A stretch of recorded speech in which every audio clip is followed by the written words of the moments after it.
Hola a todos, bienvenidos al canal Ecos Bíblicos, la historia que nos conecta. Mi nombre es Jan. Durante siglos, los cristianos fueron perseguidos, encarcelados, torturados y ejecutados por causa de su fe.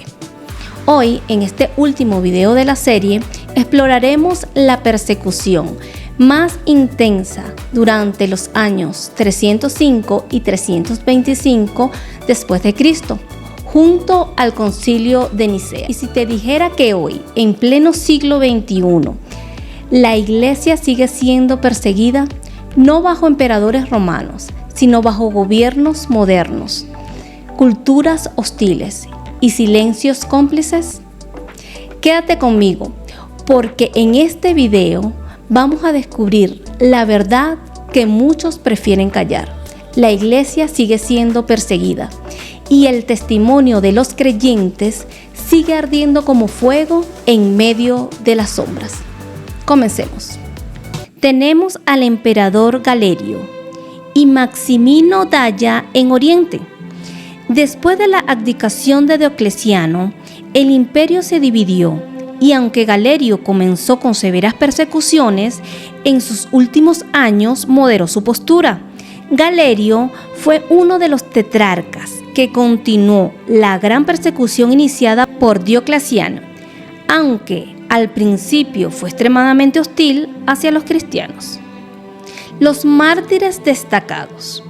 Tenemos a Catalina de Alejandría, martirizada durante el reinado de Maximino por negarse a adorar a ídolos. Según la tradición, era una joven noble y muy culta, convertida al cristianismo tras haber estudiado filosofía y teología. Se enfrentó públicamente al emperador por su persecución a los cristianos y defendió la fe cristiana con tal elocuencia que, según la leyenda, logró convertir a varios sabios paganos que fueron enviados para debatir con ella. Por su firmeza en la fe, Catalina fue torturada y condenada a morir en una rueda con cuchillas. Esta rueda estaba diseñada para destrozar su cuerpo con cuchillas y pinchos afilados. Sin embargo, según la tradición, un milagro ocurrió y la rueda se rompió al tocarla, enviando esquirlas que incluso mataron a varios de sus verdugos. Finalmente fue decapitada. Antes de morir, Galerio promulga el edicto de tolerancia de Nicomedia, legalizando el cristianismo y poniendo fin a la persecución en el Imperio Oriental. Año 311 al 313 después de Cristo. Maximino Dacia en Oriente y Licinio en Occidente. Maximino revoca el edicto de tolerancia en su territorio y retoma persecuciones. Mártires destacados. Teodoro de Amasea era un joven recluta del ejército romano en la ciudad de Amasea, actual Turquía, martirizado bajo Maximino Dacia, quemado vivo por negarse a sacrificar a los dioses. Cuando se negó a participar en estos sacrificios paganos, ordenados por estas autoridades romanas, él confiesa abiertamente su fe en Jesucristo. En castigo, fue arrojado a prisión y se le negó el alimento para que muriera lentamente. Algunos relatos dicen que durante su encarcelamiento recibió fortaleza espiritual del Cristo mismo. Finalmente, fue quemado vivo alrededor del año 306 después de Cristo. Tenemos también a Basilisco, mártir cristiano bajo el gobierno de Maximiano, alrededor del año 308 después de Cristo. Él era un soldado cristiano. Basilisco fue arrestado por ser un cristiano activo que evangelizaba entre los soldados y pobladores. Se dice que mientras estaba en prisión, Cristo se le apareció y lo animó a ser fuerte en su testimonio. Fue torturado brutalmente. Lo llevaron encadenado por varias ciudades, exhibiéndolo como un criminal. Le infligieron castigos físicos y humillaciones públicas para que renunciara a su fe. Finalmente fue llevado a Cumana, donde fue decapitado. Un detalle interesante, según su camino al martirio, según los relatos hagiográficos, ocurrieron varios milagros. Ídolos paganos se rompieron en su presencia. Algunas personas se convirtieron al cristianismo viendo su fe y su paciencia ante el dolor. Luciano de Antioquía fue un presbítero y gran teólogo de la iglesia de Antioquía, muy respetado por sus enseñanzas bíblicas. Fue un maestro de muchos futuros obispos. Luciano fue arrestado en Antioquía alrededor del año 312 después de Cristo. Fue acusado de subvertir la religión romana y desobedecer los decretos imperiales, o sea, negarse a sacrificar a los dioses paganos. Sufrió encarcelamiento prolongado y torturas físicas severas. Eusebio relata que pasó muchos días sin alimento, mantenido en condiciones terribles. Murió en prisión, según Eusebio, mientras recitaba la fe cristiana, incluso hasta su último aliento. Tenemos también a Valeria y Cándida, mujeres cristianas mártires en Oriente, posiblemente en la región de Iliria o Asia Menor. Según las tradiciones, fueron torturadas brutalmente para obligarlas a sacrificar a los dioses. Al mantenerse firmes, fueron ejecutadas, probablemente decapitadas, como era común en las persecuciones orientales. La tradición sostiene que su martirio fue un testimonio público de fidelidad, animando a otros cristianos perseguidos. En el año 313 se promulga el Edicto de Milán, que da libertad religiosa en todo el imperio. Constantino se convirtió en emperador de Occidente a partir del 306 después de Cristo, y tras su victoria en el Puente Milvio en el año 312 después de Cristo, favoreció claramente al cristianismo. Licinio, su cuñado, gobernaba en el oriente. Al principio, Licinio también apoyó la tolerancia cristiana junto con Constantino en el Edicto de Milán en el año 313 después de Cristo. Después, en la década del año 320, Licinio rompió con la política de tolerancia antes de ser finalmente derrotado por Constantino en el año 324. Es decir, que en Occidente casi no hubo mártires bajo Constantino porque protegía a los cristianos, mientras que en Oriente sí hubo nuevos mártires bajo Licinio, entre el año 320 y 324. Los mártires destacados son los 40 mártires de Sebaste. ¿Quiénes eran? Eran soldados cristianos del ejército romano, estacionados en Sebaste. Ellos se negaron a ofrecer sacrificio a los dioses paganos.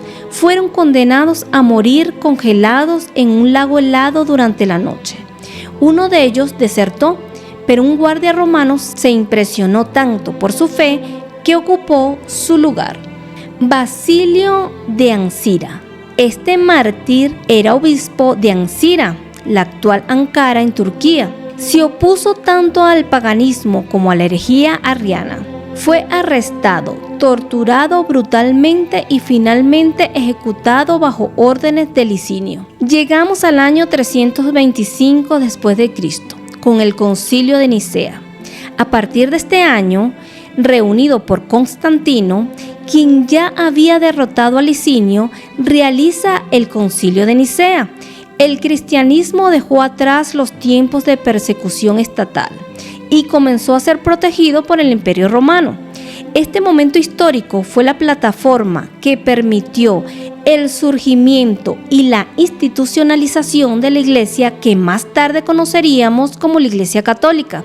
Desde el año 1517, cuando estalló la Reforma Protestante con un llamado a volver a la verdad de las Escrituras, una nueva ola de persecución se levantó contra quienes rechazaron las estructuras religiosas establecidas. Y aún hoy, quienes siguen firmes en la palabra, viviendo una fe bíblica y sin compromisos con el mundo, siguen siendo perseguidos.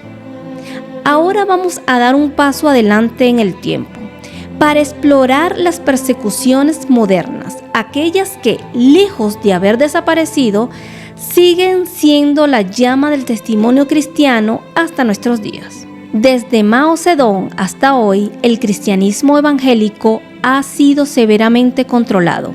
Iglesias no registradas han sido demolidas, pastores arrestados y Biblias confiscadas. Corea del Norte, siglo XXI. Considerado el país más hostil del cristianismo, evangélicos descubiertos con Biblias o reuniéndose en secreto son enviados a campos de concentración o ejecutados. Eritrea, la Corea del Norte de África.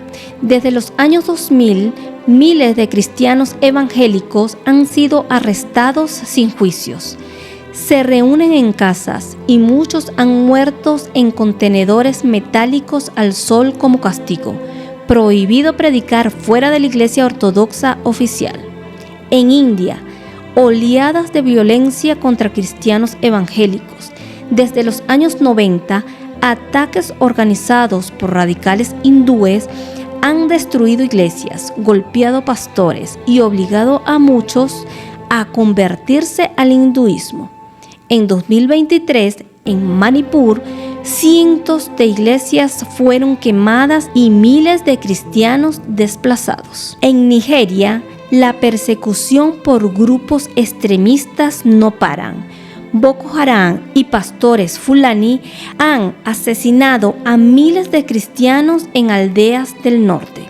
Se estima que más de 50.000 cristianos han muerto en la última década. Pastores, mujeres, niños han sido secuestrados, asesinados o forzados a renunciar a Cristo. El testimonio de pastores como Helen Beran de Eritrea, Wang Yi en China y mártires como Débora en Nigeria evidencian que la persecución sigue vigente. Su nombre es Helen Borhane. Cantaba himnos, componía música cristiana y predicaba con fervor en las calles y casas de Eritrea. Era miembro de una iglesia evangélica no registrada por el gobierno y ese fue su delito. En 2004, fue arrestada y enviada sin juicio a un contenedor metálico en el desierto. Sin ventanas. Sin ventilación. Temperaturas de hasta 50 grados centígrados durante el día y heladas por la noche. Helen pasó 2 años encerrada allí, junto a otros creyentes, recibiendo golpizas y tortura psicológica. Le ofrecieron la libertad muchas veces si firmaba un papel renunciando a Cristo. Pero ella dijo, ¿cómo puedo negar a aquel que dio su vida por mí? En 2006 fue liberada por presión internacional y pudo escapar a Europa, donde hoy sigue cantando, pero ahora sus canciones tienen un tono distinto, el tono de quien ha conocido el sufrimiento por el Evangelio. Su testimonio se recoge en el libro Son of the Nightingale, donde relata cómo la fe fue su único refugio cuando todo a su alrededor era oscuridad. Helen Berane es una voz que no pudieron silenciar. Su nombre es Wang Yi. Fue abogado, intelectual y profesor de Derecho en China. Pero algo cambió radicalmente en su vida cuando conoció a Cristo. Dejó su carrera académica y fundó una iglesia evangélica en la ciudad de Chengdu, llamada Early Rain Covenant Church, una congregación independiente que no se sometía al control del gobierno. No predicaba odio ni revolución. Solo predicaba el Evangelio, el arrepentimiento, la cruz y la esperanza en Cristo. En diciembre de 2018, mientras oraba con su congregación, la policía irrumpió en la iglesia, arrestó a más de 100 creyentes y se lo llevó a él, junto con su esposa. 1 año después, Wang Yi fue condenado a 9 años de prisión por subversión contra el poder del Estado. Su crimen, no callar el mensaje de Jesús. Antes de ser encarcelado, dejó escrita una carta. Separarme de mi esposa e hijo durante tantos años no es algo que haya escogido. Pero sé que Cristo es mi Rey eterno. Y estoy dispuesto a sufrir alegremente todas las pérdidas que esto cause, porque mi fe no es una doctrina política, sino una relación viva con el Salvador del mundo. Hoy, Wang Yi sigue preso, pero su iglesia no se ha apagado. Al contrario, su testimonio ha fortalecido a miles de creyentes en toda Asia. Porque aunque los muros de las prisiones sean altos, el Evangelio no puede ser encadenado. Débora Emmanuel, Nigeria, 2022. Su nombre era Débora Emmanuel Yakubu. Una joven cristiana evangélica de solo 22 años, estudiante de la Escuela Superior de Educación en Sokoto, al norte de Nigeria. En mayo de 2022, Débora participaba en un grupo de WhatsApp con otros compañeros de clase. Allí, compartió un mensaje agradeciendo a Dios por ayudarla en sus estudios. Algunos miembros del grupo, de mayoría musulmana, la acusaron de blasfemia por mencionar el nombre de Jesús. Al día siguiente, fue golpeada brutalmente por una turba de estudiantes fanáticos. La apedrearon, la arrastraron y finalmente le prendieron fuego mientras aún estaba viva. Débora gritó pidiendo ayuda. Nadie intervino. Su crimen fue confesar su fe en Jesucristo. Su familia aún vive en duelo y miles de cristianos en Nigeria han alzado la voz por su memoria. Pero los responsables jamás fueron condenados. Hoy, su historia se ha convertido en un símbolo del precio de seguir a Cristo en lugares donde la fe no solo se desprecia, sino que se castiga con sangre. Porque como dijo Jesús, seréis aborrecidos de todos por causa de mi nombre, pero el que persevere hasta el fin, éste será salvo.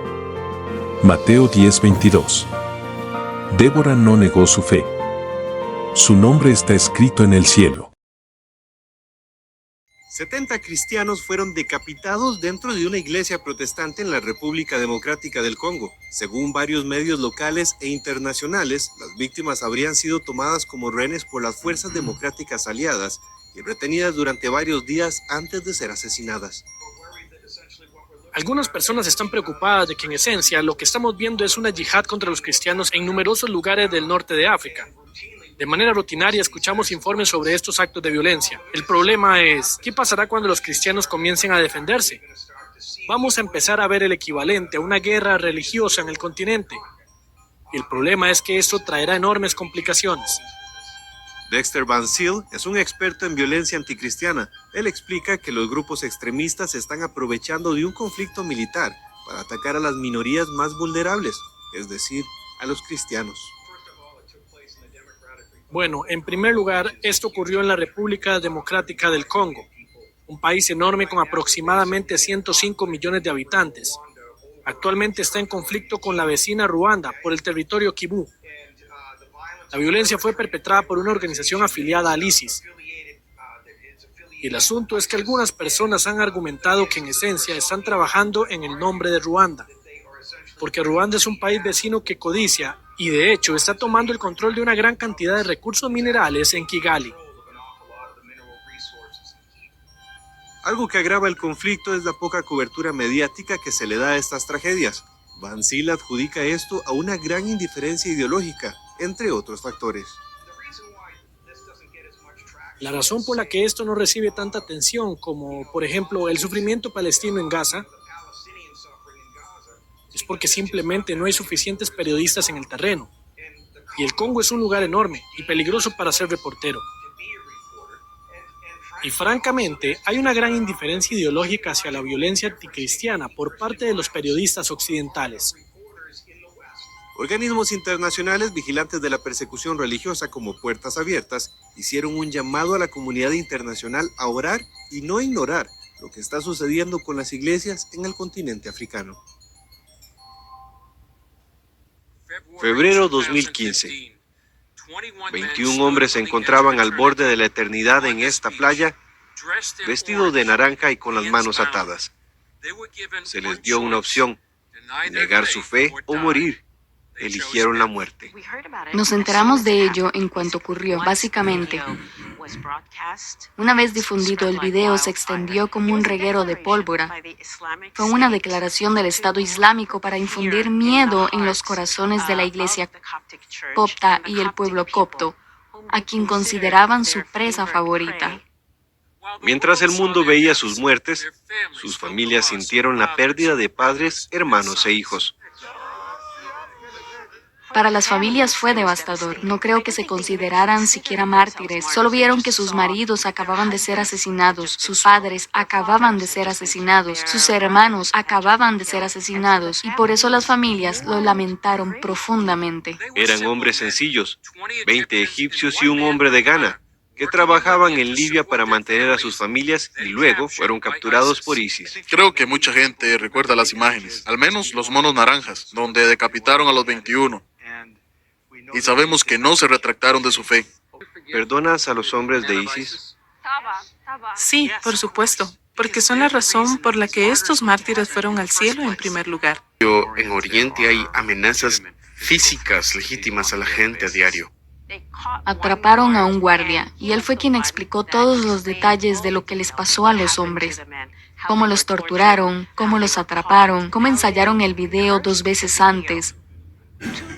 Los llevaron a la playa, tenían las cámaras grabando y prepararon la filmación. Y luego la tercera vez fue cuando los decapitaron. Las torturas incluían rociarles agua fría, no dejarles dormir en el frío del invierno, obligarles a arrastrar arena mojada por el desierto hasta que se desplomaran, quemarles con hierros, torturas emocionales, aislamiento, todo tipo de torturas físicas y emocionales. Pero Dios nos dio consuelo y sabemos que ellos dieron testimonio de Cristo y Dios también les dio mucha fuerza. Hay que recordar que eran hombres jóvenes y no eran muy adinerados, pero miren cuán fuerte era su fe. No sabían cómo iban a regresar a Egipto, no sabían nada de lo que tenían por delante, pero todo lo que sabían era que Dios estaba con ellos. Sentí lágrimas y realmente me impactó. ¿Perdonas a los hombres de ISIS? Sí, por supuesto, porque son la razón por la que estos mártires fueron al cielo en primer lugar. Desde el Imperio Romano hasta nuestros días, la persecución a los seguidores de Cristo ha sido constante. Policarpo, Blandina, Guanyi, Débora, Helen, todos ellos representan una verdad que el mundo no quiere escuchar. Jesús sigue transformando vidas y el precio de seguirlo aún es alto. Hoy vivimos en tiempos modernos, pero con el mismo espíritu antiguo de intolerancia. Hoy no nos toca vivir en catatumbas, pero sí nos toca vivir en convicción. En un mundo que se burla de la verdad, sigue firme. En una sociedad que ama el silencio, proclama Cristo. Porque si ellos no negaron su fe en el fuego, nosotros tampoco lo debemos hacer en la comodidad. Nos vemos con una nueva historia en un próximo capítulo. Si te gustó, regálame un like, dale a la campanita, suscríbete que es gratuito y hasta la próxima.